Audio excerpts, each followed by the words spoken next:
All right, let's dive into a fascinating new study. We're looking at a behavior that's pretty common among a lot of single men, but for some, it can lead down a really dark path. The research unpacks why this happens and, more importantly, reveals a surprisingly powerful lifeline.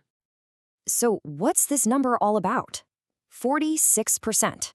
That's how many young American men use pornography every single week. Now, the point here isn't to judge, not at all.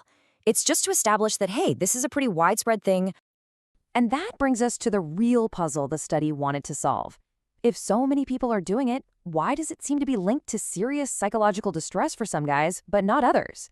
Well, what the researchers found is it's not as simple as you might think. Turns out, the study suggests the problem often isn't the behavior itself. It's something else, a powerful kind of hidden conflict that's happening inside a person's own mind. And that conflict has a name: moral incongruence. It's that awful, gut-wrenching feeling you get when your actions just don't line up with your personal beliefs. Think of it like an internal battle between what you're doing and the person you believe you ought to be. And listen, the researchers themselves said it perfectly. They argued that the negative fallout is often driven by how you judge the behavior, not the behavior itself. In other words, it's that voice of self-judgment inside your head that's actually pulling the trigger. And this internal battle, it doesn't just stay in your head.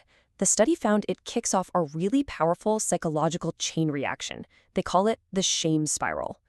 Okay, so here's how the dominoes fall. It all starts with that moral incongruence we just talked about.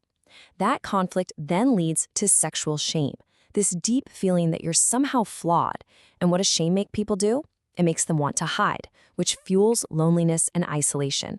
And that feeling of being totally disconnected, well, that becomes a direct pathway to depression. You see how this works? It's a really destructive cycle. Shame creates isolation, and that isolation becomes the perfect breeding ground for depression.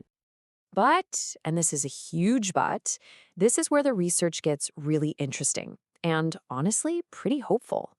As powerful as this downward spiral is, it has a weak spot. It can actually be broken. You know, the study's most important finding wasn't just identifying the problem. It was identifying a really powerful protective factor. And what was it? It all came down to the quality of a person's friendships. Yup.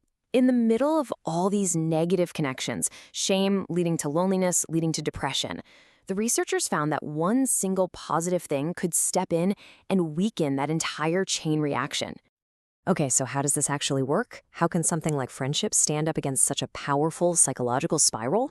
Well, the mechanism is surprisingly direct. The difference is just, it's night and day. For single men who have insecure friendships, that path from feeling conflicted to feeling deep shame is direct and powerful. But for the guys with secure, solid friendships, that critical first link is weakened. The internal conflict might still be there, but that secure connection stops it from blowing up into shame. It breaks the spiral before it can even really get started. And this isn't just a theory. You can actually see it right here in the data. For men with low friendship security, that moral conflict translates into really high levels of shame. But for those with high friendship security, the same conflict produces significantly less shame. The friendship literally acts like a shield. So why? What's the magic here? It's because secure friendships attack the spiral right at its core. You see, shame thrives on making you believe that you're flawed and that you're all alone. But a good friend provides emotional validation. They give you a sense of belonging. Those two forces, validation and belonging, are the direct antidote to shame and isolation. So, let's zoom out. What's the big picture here? What's the most important thing to take away from all this research? Let's recap real quick. First, the core problem often isn't the behavior, it's the internal conflict you feel about it. Second, that conflict can kick off a predictable and nasty chain reaction, from shame to loneliness to depression. But third, and this is the most important part, secure high-quality friendships act as a powerful defense. They can break that chain.